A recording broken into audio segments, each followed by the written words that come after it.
Delighted now to welcome next to the podium Ambassador Claire Cronin, who was nominated by President Joe Biden in June 23, 2021.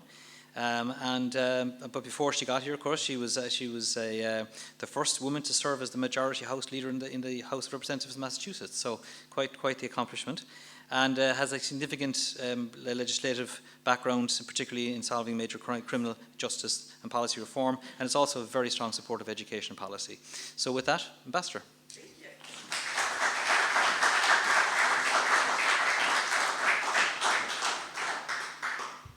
It's always tough when you begin a speech and you're following the words of Lincoln. Tough act to follow.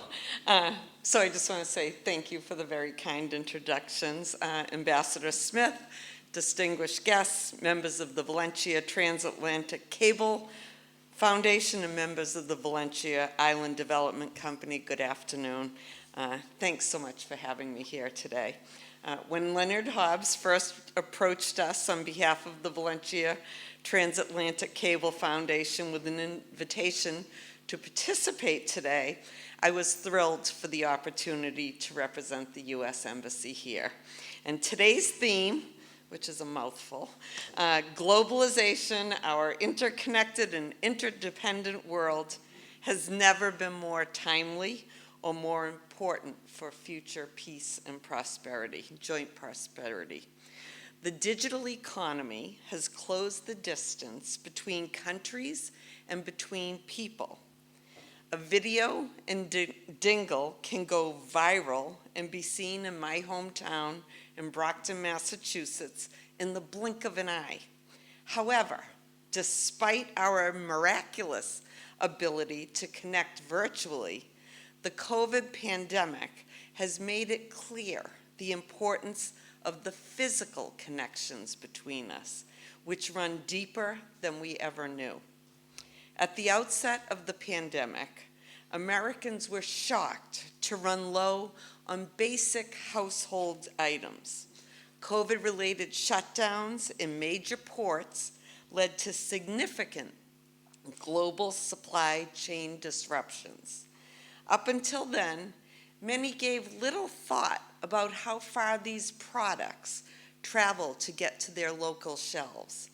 In the past year, we've learned that the shortage of available new cars and trucks was because of a global microchip shortage.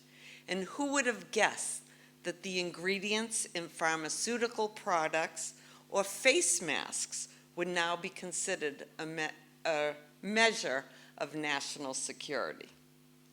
For all of our progress, all of this change, we are brought back to a fundamental truth. We cannot go it alone. People can't, and countries can't. I began my career practicing law. My primary goal was to represent the people who entrusted me with honesty and integrity. That goal has remained true throughout my professional career, including, of course, as U.S. Ambassador to Ireland. Whether it be President Biden, the talented staff at the U.S. Embassy, or our Irish partners, that duty to serve remains steadfast. The skills honed as a lawyer and as a mediator continue to serve me well to this day. I learned to exercise perception muscles and empathy muscles, and I understand how the skills developed as a litigator applied to numerous fields and careers. This includes the ability to understand other people, their motivations, and what restricts them. It's a tremendous asset to bring to all kinds of relationships, new ones and old ones, professional and personal, allied and adversarial. It's a vital skill in diplomacy and a key one for today's discussion. The borderless nature of today's threats require international collaboration between governments and public-private cooperation with businesses and civil society. We must approach these issues together. I reiterate, no one country or person can do it alone. In law, politics, and particularly in public service, relationships are paramount. Of the three, politics sometimes has a negative reputation. I'll dispute that any day. John F. Kennedy was once asked why such a fine person was entering the dirty world of politics. And he replied, "Political action is the highest responsibility of a citizen." President Biden echoed this sentiment, saying, "If you do politics the right way, I believe you can actually make people's lives better. And integrity is the minimum ante to get into the game." I agree that politics improves people's lives when practiced with empathy, relationship building, and people striving together to tackle common challenges. And we would do well to walk in the footprints of these fine Irish Americans who I have just quoted. And similarly, whether you are a legislator, a diplomat, business person, or a civic-minded citizen, relationships are everything. We all find ourselves representing people with needs, desires, hopes, and dreams. And when you know and understand people better, what their interests are, how they are affected by local challenges, what causes they champion, it is easier to move ahead, find consensus, and improve lives. Whether you call it empathy or social responsibility, or as we do in diplomacy, mutual understanding, it breaks down barriers between us and opens a world of possibilities. Therefore, meeting together at forums like this are so important. When we socialize together, sit together across the table and dine, and have meaningful conversations with each other, we create opportunities for collaboration. It becomes much harder to vilify someone you have come to appreciate as a person rather than as an issue. Before coming to Ireland in Dublin, I saw this play out in the Massachusetts legislature. Functionally, no matter what party the governor belongs to, if the Democratic leaders, Massachusetts, very Democratic state, if the Democratic leaders and Democratic majorities in the House and Senate really wanted to, they could ram through anything that suited their fancy. But that's a short-sighted strategy. Eventually, it will not just be the minority who come to resent such heavy-handedness, but members of your own team who recognize that there is a better way to do things and a healthier way to get to yes. Similarly, we must work together to restore trust among people from all different backgrounds. When you know a person and where they are coming from, it is so much easier to accept their handshake in the way it was meant. The wisest among us move forward by making it a habit to collaborate, to listen, and to incorporate diverse views that accept there are different ways of doing things. And despite so much gut-wrenching evidence to the contrary, it is possible to do this on the world stage, and nothing is more important. We still grapple with the effects of the devastation incurred by the pandemic. We see firsthand the negative effects of climate change. We continue to struggle to live up to our democratic ideals, preserving a world where diversity, equity, inclusion, and access are assured for all. In Ukraine, and far too many other places in the world, innocent people are oppressed by those motivated by power and greed. What is happening in Ukraine is a tragedy. It is essential to take a moment to express our ongoing support for Ukraine and for all those who have suffered at the hands of Russian aggression. We applaud the generosity of the Irish government and the Irish people for housing and supporting displaced Ukrainians. It's impressive that in a country of just over 5 million people, it has accepted over 40,000, probably nearing closer to 45,000 displaced Ukrainians. And everyone we have met on this issue, from the Taoiseach to the small businessman, has said the same thing over and over. We're going to do the right thing, and it is the right thing to do. And every time I hear those words, I have a renewed faith of optimism in the good of people. President Biden has asked all of our like-minded Democratic partners and friends to continue to build upon our unprecedented sanctions to hold Putin accountable. Ireland, like many others, has met that call.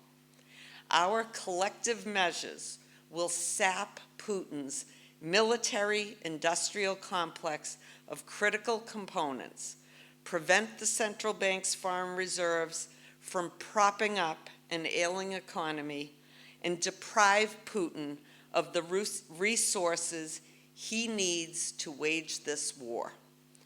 We need to hold the kleptocracy to account for all of its ill-gotten gains. These sanctions are hard and have challenged our economies and our citizens. It is difficult to read how the high energy costs impact Irish households, especially the most economically vulnerable. The same thing has happened in other countries and across the United States. I hear from friends and families in Massachusetts about the hardships brought by high fuel and energy costs. We knew from the start that standing up to Putin would be hard and that it would hurt. But I have never been prouder of the US-EU solidarity in pushing back against Putin's naked aggression. It is only by working together that we can tackle this and other great challenges facing the world today. On a happier note, since arriving in Ireland, my family and I have been delighted by the warm welcome of the Irish people. It is truly the experience of a lifetime. I'm humbled that President Biden has entrusted me as his representative at such a critical time. And along with the U.S. Embassy, we will continue to meet this challenge. As the U.S. Ambassador to Ireland, the value of our relationships, of our people-to-people ties, is even more apparent. Each new person we meet and talk to helps build the two-way understanding that we so fervently believe in. And that is why, in these first months in Ireland, my first goal was to travel to all 26 countries and the North as well. And so far, I am up to 22, second time in County Kerry, and I can tell you that the number will be 26 very soon. These visits are an opportunity to understand the great diversity within Ireland, to see great innovation, meet people of all backgrounds, and most gratifying, to hear the stories of friendship and collaboration between our countries. This is also true in Dublin.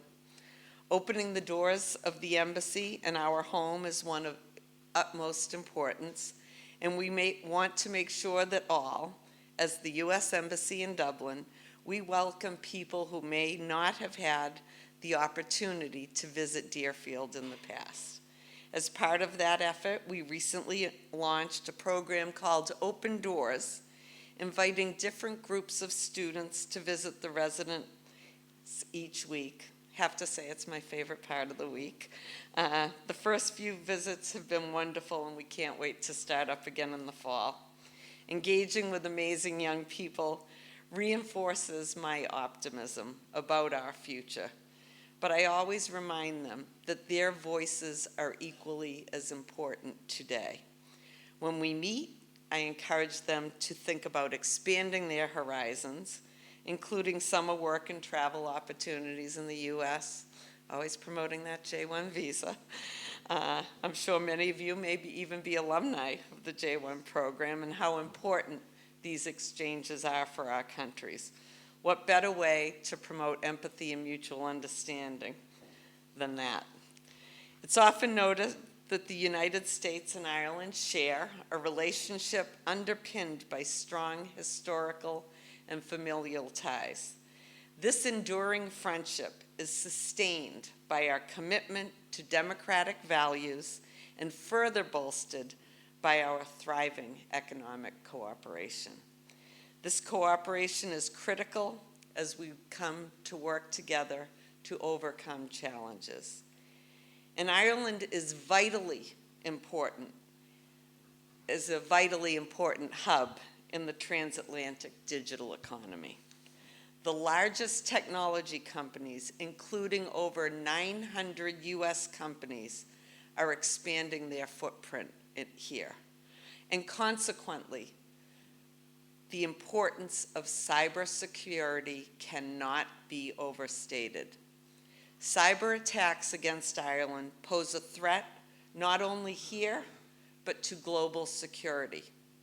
The personal data of over a third of all citizens from NATO and EU member states transits through Ireland on a regular basis. Ireland is a digital target, not because who it is as a country, but because of what it has built within its borders.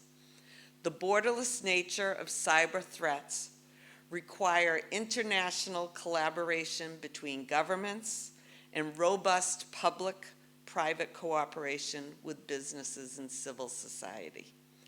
The ransomware attack against the HSE last year sadly demonstrated that Irish neutrality is insufficient armor against transnational criminal organizations and malign states who do not care for such distinctions.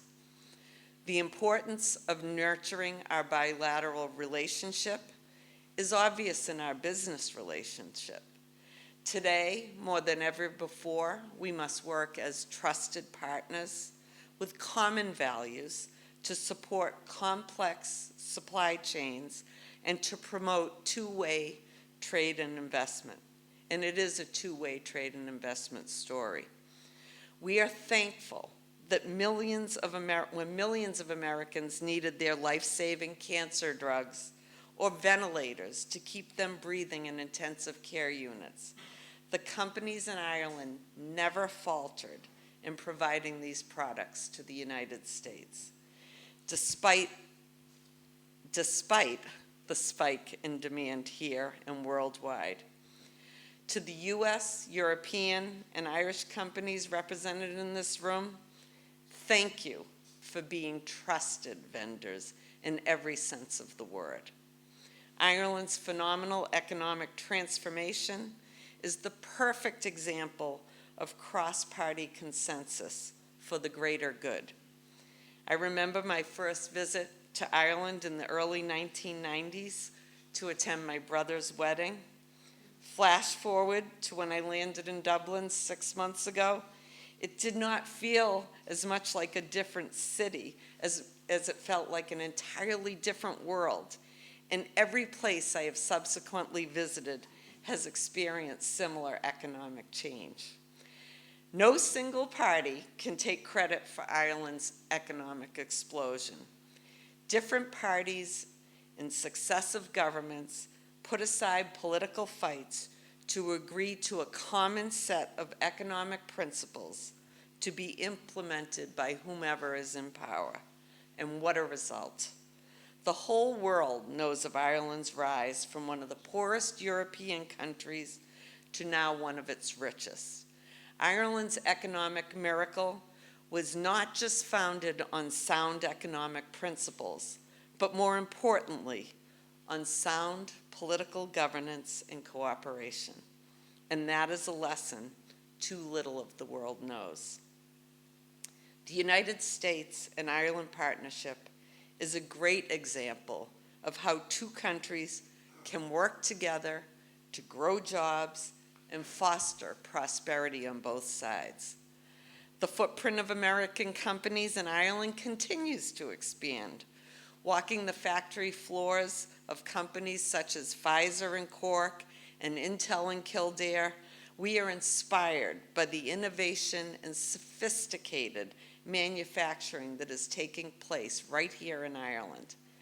And more than 150 years ago, when the first transatlantic cable was being laid right here in Valentia, who would have thought that in 2022, Irish companies would be leading global solutions such as healthcare and technology in the United States? Recently, I was fortunate enough to lead the largest ever delegation of Irish companies to Washington, D.C. for the 2022 Select USA Investment Summit. This included a record number of 7 women-led Irish businesses who are looking to grow their companies across the United States. And during the summit, the delegation learned about opportunities to invest in the United States. And as we track their investment journeys, which we do at the embassy, what impressed me most was the camaraderie and support the Irish companies shared with each other. The new relationships and friendships being built between these entrepreneurs and their new investment destinations will carry them to success. And again, we go back to the importance of people-to-people ties to forge success in an increasingly fragile and unpredictable world. The bond between Ireland and the United States will serve us well in the future. The Irish generosity and willingness to share your global ambition to succeed is well matched by American openness to do business with trusted partners worldwide. And further, as members of the United Nations Security Council, we will work closely to ensure dignity, equity, and freedom for all around the world. We must not take our remarkable friendship for granted, though.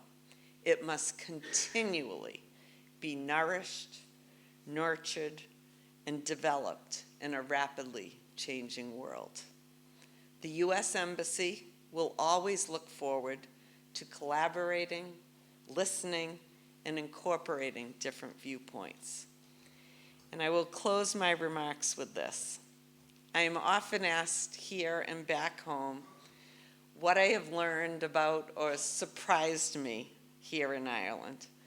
And as I come from Massachusetts, which I always say is the epicenter of U.S.-Irish relations, despite what New Yorkers or Chicagoans will tell you, and being a proud Irish American, I thought I had a pretty strong understanding about all things Ireland and Irish when I arrived, and boy was I wrong. This beautiful island continues to surprise me on a regular basis, and the Irish people never cease to amaze me.